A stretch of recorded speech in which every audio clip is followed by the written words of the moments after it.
Hari ni aku nak ambil jantung kau, aku kerat dua, tengok dalam jantung, fungsi dan struktur jantung yang sebenarnya. Yang sebelah kiri adalah jantung yang kuat dan yang normal. Yang belah kanan bawah tu pula adalah contoh jantung yang bengkak dan lemah. Dalam jantung ada 4 bilik, 2 bilik atas, 2 bilik bawah. Fungsi jantung adalah untuk terima darah daripada paru-paru dan pam seluruh badan. Jantung belah kanan pula akan pam darah pergi dekat paru-paru.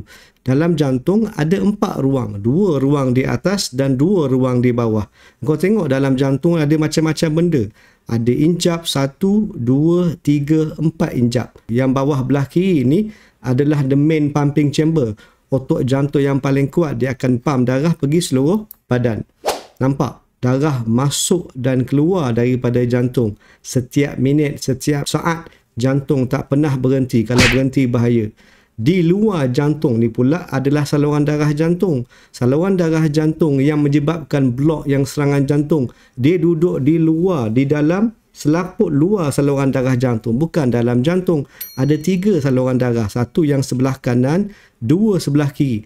Apabila salah satu daripada saluran darah yang sebenarnya normal jadi sumbat sempit, dapatlah penyakit saluran darah jantung, kena serangan jantung, kena buat rawatan belun dengan stent. Itu adalah masalah saluran darah jantung. Berbeza dengan otot jantung. Ini adalah struktur di dalam jantung. Ada darah, ada injap yang pam darah.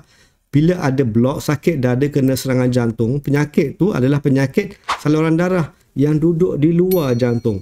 Jadi sekarang kau dah faham apa maksud saluran darah, apa maksud sistem pam jantung.